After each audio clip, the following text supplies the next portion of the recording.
ایک مرتبہ درود پڑھیں گے ساتھ. اللہم صلی علی محمد.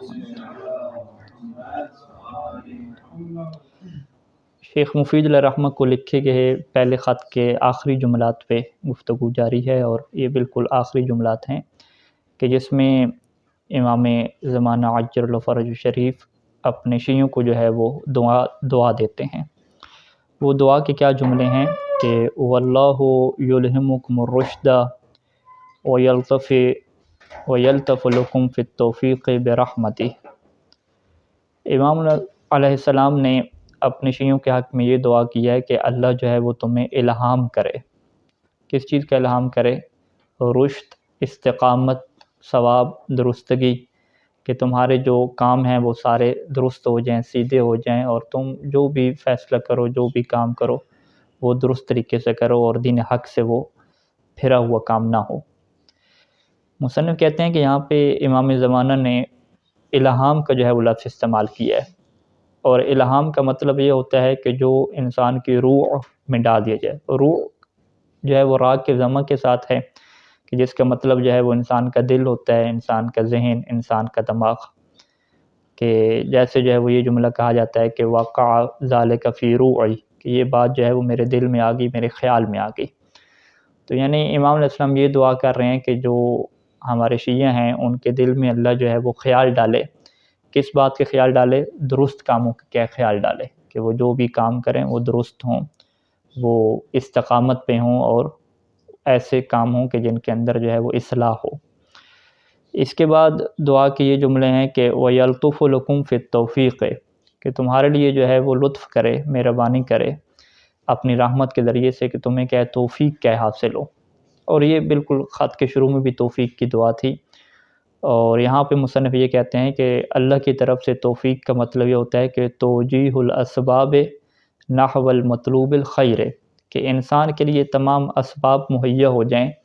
نیک کام کرنے کی خاطر. کہ نیک کام کرنے کی خاطر جو ہے وہ تمام اسباب جب مہیا ہو جائیں تو اسے کہا جاتا ہے توفیق. اور یہاں پہ مصنف کے مطابق جو یلطف کا لفظ ہے یہ نرمی کے معنی میں ہے، کہ اللہ تمہارے لیے توفیق میں نرمی کرے، یعنی تمہارے لیے اسباب مہیا ہوں نیک کاموں کے، اور اس میں بھی کیا ہو، نرمی ہو. اور یہاں پہ مصنف لکھتے ہیں کہ بعض اوقات انسان کو نیک کام کرنے کے جو ہے وہ حالات میسر آ جاتے ہیں کہ وہ نیک کام کر سکتا ہے دین کے لیے، لیکن ہوتا کیا ہے کہ اس میں بہت ساری مشکلات کا کیا ہوتا ہے، سامنا ہوتا ہے، کہ انسان مشکلات کا سامنا کرتا ہے، اور مشکلات کا سامنا کرتے ہوئے وہ ایک دل میں جذبہ پیدا ہو چکا ہوتا ہے دین کا کام کرنے کے لیے، یعنی توفیق الہی آ چکی ہوتی ہے، تو اس کے باوجود جو ہے وہ مشکلات کا بھی سامنا کرنا پڑتا ہے. لیکن اس جملے میں جو ہے وہ امام مہدی علیہ السلام نے یہ دعا فرمائی کہ جب تمہیں توفیق ملے تو اس کے اندر کیا ہو، نرمی ہو، یعنی اس میں حالات تمہارے لیے مشکل نہ ہوں بلکہ آسانی سے حالات ہوں اور تم کیا نیک کام انجام دے سکو. یعنی ہم یوں کہہ سکتے ہیں کہ جو انسان کا دل ہوتا ہے، جیسا کہ روایات میں بھی ہے، یہ کبھی کسی کام کے کرنے سے پیچھے ہٹ جاتا ہے، جیسے ادبار القلوب کی کیفیت سے تعبیر کرتے ہیں، اور کبھی اقبال القلوب سے تعبیر کرتے ہیں کہ دل جو ہے وہ کام کرنے کی طرف بڑھ جاتا ہے. یعنی حالات بالکل ایک جیسے ہوتے ہیں، ٹائم بھی ہوتا ہے، سب کچھ ہوتا ہے، لیکن وہ انسان کا دل نہیں کرتا. یعنی ہم اپنی مثال لے لیں کہ ہم نے اپنے آپ کو جو ہے وہ علم دین کے لیے وقف کیا ہے، تو چھٹی کے ایام ہیں یا عام دن ہیں، ٹائم بھی ہے، وقت بھی ہے، لیکن وہ دل کے اندر وہ کیفیت نہیں پیدا ہوتی کہ انسان جوش اور جذبے سے اپنے آپ کو جو ہے وہ مطالعہ کی طرف لے کر آئے، تحقیق کی طرف لے کر آئے، اہل بیت علیہ السلام کی زندگی کے متعلق مطالعہ کرے، عقائد کے متعلق مطالعہ کرے، تاریخی چیزوں کے متعلق مطالعہ کرے، جو ایک ہمارا ہدف ہے دنیا میں، یہی ہدف ہم نے اپنایا ہے. تو وہ دل کے اندر وہ اقبال کی کیفیت اور استقبال کی کیفیت وہ پیدا نہیں ہوتی. تو وہ تبھی پیدا ہوتی ہے کہ جب ہم اللہ سے جو ہے وہ توفیق مانگیں، اور توفیق مانگنے کے اوپر بہت سارے اعمال ہوتے ہیں کہ ہمارے نیت کا خالص ہونا، بہت سارے نیک کام کرنا، اس وجہ سے جو ہے وہ یہ توفیق کیا ہوتی ہے، میسر ہوتی ہے. توفیق میسر آنے کے بعد جب دل آمادہ ہو جاتا ہے کام کرنے کی طرف اور جوش پیدا ہو جاتا ہے کام کرنے کا، اب انسان جو ہے وہ اپنا ٹائم ٹیبل مرتب کرتا ہے کہ میں اتنا مطالعہ کیا کروں گا، یہ سب چیزیں. تو اب وہاں پہ جو اسباب اس کے لیے مہیا ہوتے ہیں وہ پھر دو طرح کے ہوتے ہیں، کہ بعض کا اسباب ایسے ہوتے ہیں کہ وہ مشکل ہوتے ہیں، جیسے فرض کریں کہ بجلی وغیرہ خراب ہے ٹھیک ہے، سردی کا سخت موسم ہے، اس طرح کے مشکل حالات ہیں کہ جس کو پھر انسان کیا برداشت کرتا ہے، اور بعض کا تو ان اسباب میں کیا ہوتی ہے، نرمی ہوتی ہے، جیسا کہ ابھی موجودہ ہم حالات دیکھ رہے ہیں کہ الحمدللہ جو اس سکن میں آپ لوگ رہ رہے ہیں تو حالات جو ہے وہ آسان ہیں۔ تو یہ وہی دعا ہے امام مہدی علیہ السلام کی کہ شیعوں کو جو ہے وہ اسباب میں کیا ملے، نرمی ملے، کہ وہ نیک کام کرنا چاہیں تو ادھر سے جو حالات ہیں وہ مشکل نہ ہوں، وہ آسان ہوں ان کے لیے، اور جس طریقے سے وہ کیا ہے اپنا جو ہے وہ کام کر سکیں۔ یہاں تک مصنف کہتے ہیں کہ امام علیہ السلام کا جو خط ہے وہ کاتب سے لکھوا رہے تھے وہ ختم ہوا، اور اب یہاں پہ امام نے جو ہے وہ کچھ نیچے جملے لکھے ہیں اپنے جو ہے وہ خط سے، اپنے جو ہے وہ ہاتھ سے جو ہے وہ جملے لکھے ہیں، اور شیخ مفید علیہ الرحمہ نے یہاں پہ یہ جملہ لکھا ہے کہ نسخۃ و توقیع بالید العلیٰ علی صاحبہ السلام، کہ اب یہ جو میں نسخہ بنا رہا ہوں اس خط کا، یہ جو ہے وہ امام علیہ السلام کے ہاتھ سے ہے۔ ید علیٰ کا لفظ استعمال کیا کہ جس سے ان کی مراد کیا ہے، امام مہدی علیہ السلام کا ہاتھ ہے، کہ ان کے اوپر پھر کیا ہے سلام کیا کہ اس ہاتھ والے پر جو ہے وہ ہمارا سلام ہو۔ تو توقیع کا مطلب یہ ہوتا ہے کہ ایک خط ہوتا ہے اور اس کے آخر پہ کوئی چیز کا اضافہ کی جاتی ہے، اس کا مطلب توقیع ہوتا ہے، اور یہاں پہ امام زمانہ علیہ السلام نے خود جو ہے وہ اپنے ہاتھ سے کچھ کیا ہے لائنیں لکھی تھیں آخر پہ، اور وہ اس طرح سے تھیں کہ جو شیخ مفید علیہ الرحمہ نے اس کا نسخہ بنایا، اپنے ہاتھ سے نسخہ بنا کے اس کو محفوظ کیا تھا، تو وہ یہ جملے تھے کہ ھذا کتابنا الیک ایھا الاخ الولی والمخلص فی ودنا الصفی والناصر لنا الوفی حرسک اللہ بعینہ التی لا تنام فاحتفظ بہ۔ یہاں پہ پھر امام علیہ السلام کی جو ہیں وہ دعائیں ہیں شیخ مفید کے لیے، کہ یہاں پہ پھر اپنا جو ہے وہ بھائی کہا، اپنا جو ہے وہ ولی کہا، یعنی اپنا جو ایک خالص دوست ہوتا ہے جو ولایت کا قائل ہوتا ہے، وہ تعبیر کی کہ یہ کتاب جو ہے وہ ہماری طرف سے تمہارے لیے ہے، اے میرے بھائی، اے میرے ولی، ہماری محبت میں مخلص، اے صاف جو ہے وہ کردار رکھنے والے، ہمارے لیے مدد کرنے والے، ہم سے وفا کرنے والے، اللہ تعالیٰ جو ہے وہ آپ کی حفاظت کرے اپنی اس آنکھ کے ساتھ کہ جو کبھی نہیں سوتی۔ فاحتفظ بہ، پس آپ ہماری اس کتاب کو اور ہمارے اس خط کو محفوظ کریں، اور آگے تاکید فرمائی کہ وَلَا تُظْهِرْ عَلَى خَطِّنَا الَّذِي سَطَّرْنَاهُ بِمَا لَهُ زَمَّنَّاهُ أَحَدًا۔ یہ جو ہمارا خط ہے جو ہم اپنے ہاتھ سے لکھ رہے ہیں، اور اس کے علاوہ جو پہلے والا خط ہے، اس کے اوپر آپ کسی کو جو ہے وہ ظاہر نہ کریں، یعنی اس طرح کا جو خط ہے وہ کسی کو نہ دکھیں، اس کا نسخہ بنا لیں، نسخہ بنا کے وہ نشر کریں، لیکن جو میرا خط ہے اور جو میرے سے پہلے کاتب پہ خط ہے وہ کیا ہے کسی کو آپ کیا ہے نہ دکھیں۔ وَأَدِّ مَا فِيهِ إِلَىٰ مَا تَسْكُنُ إِلَيْهِ، اور اس خط کے جو مضامین ہیں وہ آپ اسی کو ادا کریں اور اسی کو دے دیں کہ جس کے اوپر آپ کو اطمینان ہو۔ وَأَوْصِ جَمَاعَتَهُمْ بِالْعَمَلِ عَلَيْهِ، اور اپنی جماعت کو جو ہے وہ وصیت کریں، نصیحت کریں کہ وہ اس خط کے اندر جو جملات ہیں اس کے اوپر عمل کریں، انشاءاللہ وصلی اللہ علی محمد وآلہ الطاہرین۔ یہاں تک جو ہے وہ آ کے امام علیہ السلام کا خط کیا ہوتا ہے، مکمل ہوتا ہے۔ اور مصنف نے آخر پہ پھر اعتراف کیا کہ اس خط میں بہت سارے ایسی حکمت کی اور راز کی باتیں تھیں کہ جنہیں جو ہے وہ ہم پوری طریقے سے نہیں جان سکتے، اور خود اس کے اندر کیا حکمت ہے کہ امام نے منع کیا کہ میرا خط جو ہے وہ میری لکھائی کسی کے سامنے ظاہر نہیں کرنی، میرے کاتب کی لکھائی کسی کے سامنے ظاہر نہیں کرنی۔ اس کا جو ہے وہ حقیقی سبب کیا ہے وہ کیا ہے ہمیں معلوم نہیں ہے، کچھ ہم اندازے تو لگا سکتے ہیں لیکن حقیقی سبب کا جو ہے وہ علم نہیں ہے۔ یہاں تک جو ہے وہ شیخ مفید علیہ الرحمہ کی طرف جو پہلا خط ہے اس کا متن مکمل ہوتا ہے۔ ایک مرتبہ ہم درود پڑھیں گے، پھر اس خط کے جو خلاصتاً کلمات ہیں جو ہمارے لیے ہیں ہم دوبارہ اس کے اوپر نگاہ کریں گے، اور اس کے بعد پھر جو ہے وہ دوسرے خط کی طرف جو ہے ہم بڑھیں گے۔ ایک مرتبہ سارے مل کر درود پڑھیں گے۔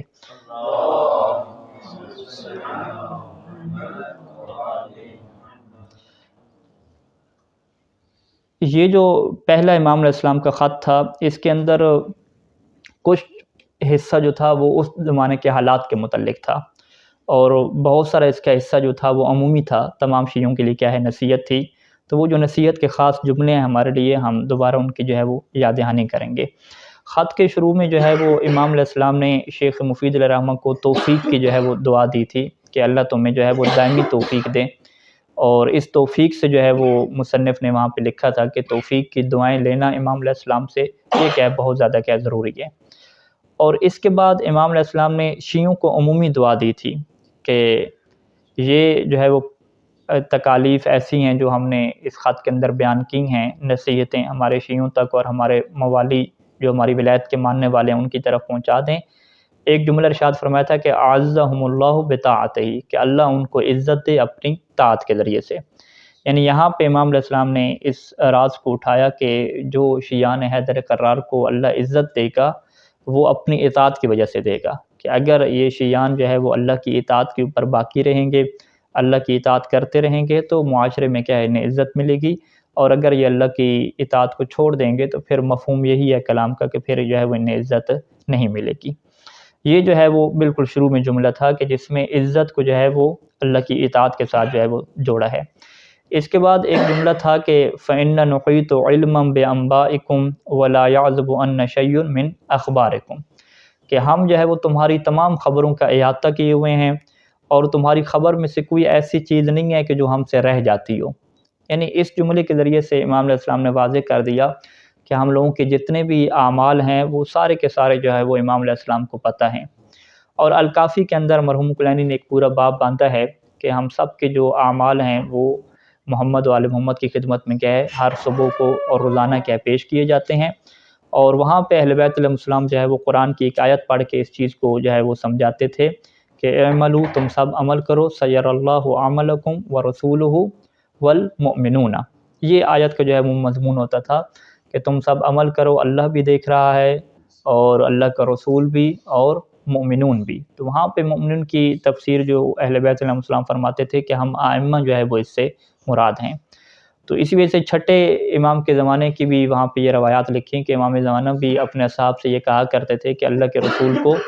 اذیت اور تکلیف نہ پہنچایا کرو۔ تو وہ جب حیران ہو کے پوچھتے تھے کہ ہم کیسے تکلیف پہنچاتے ہیں، تو پھر امام فرماتے تھے کہ جو تم برے کام کرتے ہو وہ جب اللہ کے رسول کی خدمت میں پیش کیے جاتے ہیں اور ان کا انہیں پتہ چلتا ہے تو اس سے ان کو کیا پہنچتی ہے، تکلیف پہنچتی ہے۔ تو بالکل وہی جو الکافی کی بات ہے، قرآن مجید کی آیات کی بات ہے مشاہدہ کرنے والی، وہی بات یہاں پہ امام علیہ السلام نے خط میں لکھی کہ تمہاری ہر خبر جو ہے وہ ہمیں ملتی ہے، کوئی چیز جو ہے وہ چھپی ہوئی نہیں ہے۔ اور دوسرے خط میں بھی امام علیہ السلام نے یہی جملے لکھے ہیں، وہاں پہ باقاعدہ شیخ مفید کو لکھا کہ ہم جو ہے وہ آپ کی مناجات کا بھی مشاہدہ کر رہے ہیں۔ یہ جو آپ مناجات کرتے ہیں، دعائیں کرتے ہیں یا جو ہمیں پکارتے ہیں، ہم ساری چیزوں کو جو ہے وہ دیکھ رہے ہیں۔ تو وہاں پہ امام نے شیخ مفید کی مناجات کو یاد کیا، کہا کہ میں تمہاری مناجات کو بھی دیکھتا ہوں، پھر وہاں باقاعدہ جو ہے وہ شیخ مفید رحمہ کو دعا دی۔ تو یہ وہ جملہ ہے کہ جو ہماری اہمیت کو بڑھا دیتا ہے کہ ہماری سب کی جو رپورٹ ہے وہ امام علیہ السلام کی خدمت میں جاتی ہے، اور ایون اگر ہم کوئی جملہ امام علیہ السلام کو پکارتے ہیں، اور خصوصاً جمعہ کے دن جو ہے وہ امام علیہ السلام کو ایک ہم پکار اور ندبہ کا اہتمام کرتے ہیں، تو یہ ساری چیزیں جو ہیں وہ امام علیہ السلام کے پاس جاتی ہیں اور امام اس کا کیا کر رہے ہیں، مشاہدہ کر رہے ہیں۔ تو یہ وہ چیز ہے کہ جو ہمیں امام علیہ السلام سے جوڑتی ہے، اور اس طرح سے امام کے وجود کو ہمارے سامنے کر دیتی ہے کہ گویا امام علیہ السلام کیا ہے ادھر ہی موجود ہیں، اور ہماری ساری خبروں کو وہ دیکھ رہے ہیں اور سب چیزوں کو کیا وہ دیکھ رہے ہیں، اور یہاں سے پھر ہمارے اندر جو ہے وہ احساس ذمہ داری اور احساس مسئولیت کیا ہے زیادہ بڑھ جاتا ہے۔ یعنی بالکل واضح سی بات ہے کہ اگر ہماری کلاس کی رپورٹ اور امتحان کی رپورٹ اگر ایک ادارے میں پیش ہو رہی ہے تو وہ ہمیں زیادہ فکر ہوتی ہے اس کے اوپر کہ اچھی رپورٹ جائے، اور اگر فرض کریں کہ اسی سکن میں سید سیستانی دامت اللہ علیہ یا کوئی اور شخصیت موجود ہوں تو پھر ہمارے حالات کچھ اور ہوں گے۔ اور اگر اس سے بڑھ کے ہمیں یہ پتہ ہو کہ ہر خبر اور حتیٰ کہ جو مناجات کے ہم لفظ منہ سے پکارتے ہیں وہ بھی امام علیہ السلام جو ہے وہ ان تک پہنچ رہے ہیں اور امام اس کا مشاہدہ کر رہے ہیں، تو پھر اور جو ہے وہ احساس مسئولیت ہمارے کیا ہے بڑھ جاتی ہے، اور ذمہ داری کیا ہے بڑھ جاتی ہے۔ تو یہ ایک اہم چیز ہے کہ جس میں امام نے خود کو جو ہے وہ جوڑا۔ اس کے بعد جو ہے وہ امام نے فرمایا کہ ان غیر مہملین لمراعاتکم ولا ناسین لذکرکم ولولا ذلک لنزل بکم اللہ واستلمکم الاعداء، کہ ہم جو ہے وہ تمہاری رعایت میں کوئی جو ہے وہ سستی نہیں کرتے اور چھوڑے ہوئے نہیں ہیں، ہماری مکمل تمہاری دیکھ بھال کر رہے ہیں، ولا ناسین لذکرکم، اور نہ ہی تمہاری یاد کو ہم بھولے ہیں۔ یعنی امام کا بڑا ایک گہرا ربط ہے اپنے ایسے شیعان کے ساتھ کہ وہ امام انہیں ہمیشہ یاد کرتے ہیں۔ اور پھر امام نے فرمایا کہ اگر میں تمہیں ہمیشہ یاد نہ رکھتا تو دشمن جو ہے وہ تمہیں تباہ کر دیتے اور تمہیں بالکل جڑ سے اکھاڑ کے کیا ہے پھینک دیتے۔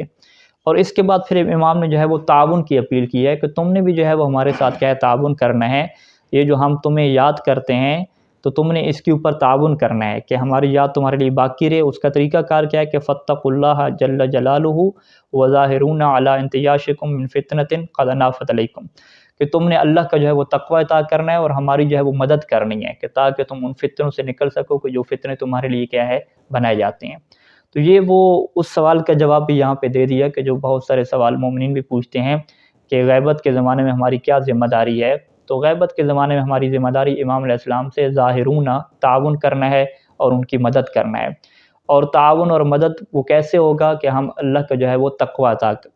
تقوی اختیار کریں گے، یعنی جتنا ہم تقوی کی منازل طے کرتے جائیں گے اتنا ہم امام کی یاد کے ساتھ جڑتے جائیں گے، امام کے جو ہے وہ قریب ہوتے جائیں گے۔ اور یہاں پہ ایک جملہ آگے تھا خط کے اندر کہ جس طریقے سے اللہ کے انسان قریب ہوتا ہے تقوی اور اطاعت کے ذریعے سے، اسی طریقے سے امام نے جو اپنا قرب ہے اس کا طریقہ بھی یہی بتایا ہے کہ تم جب تقوی اختیار کرو گے، محرمات سے بچو گے، واجبات پہ عمل کرو گے تو تم کیا ہے ہمارے قریب ہو جاؤ گے، اور پھر جو ہے وہ ہم تمہاری خصوصی جو ہے وہ یاد باقی رکھیں گے اور تمہاری حفاظت کی خاطر اور تمہاری رعایت کی خاطر جو ہے وہ سب کچھ جو ہے وہ کریں گے۔ یہ جو ہے وہ خط کے درمیان کے جملے تھے۔ اس کے بعد یہی جو اگلا جملہ ہے اس میں یہی فرمایا تھا کہ فَلْيَعْمَلْ كُلُّ امْرِئٍ مِّنكُم بِمَا يُقَرِّبُهُ مِن مَّحَبَّتِنَا وَيَتَجَنَّبُ مَا يُدْنِيهِ مِن كَرَاهَتِنَا وَسَخَطِنَا، کہ تم میں سے ہر بندہ وہی عمل کرے کہ جو اسے ہماری محبت کے قریب کر دے، اور ہر اس کام سے بچ جائے کہ جو ہماری ناراضگی کا سبب بنے اور ہماری جو ہے پریشانی کا کیا بنے، سبب بنے۔ تو یہ جملہ بھی جو ہے وہ ارشاد فرمایا۔ پھر اس کے بعد جو ہے وہ امام علیہ السلام نے شیعوں کو جو ہے وہ دعا دی کہ خدا جو ہے وہ انہیں نیک راستے کی طرف ہدایت کرے اور رشد اور استقامت کے اوپر انہیں باقی رکھے۔ اللہ تعالیٰ سے دعا ہے کہ خدا ہمیں امام مہدی علیہ السلام کی ان نصیحتوں کے اوپر عمل کرنے کی توفیق نصیب فرمائے، ہمیں جو ہے وہ امام کے قریب سے قریب مقام اور محبت کا جو ایک مقام ہے وہ کیا ہے عطا فرمائے۔ صلی اللہ علی محمد وآلہ اجمعین۔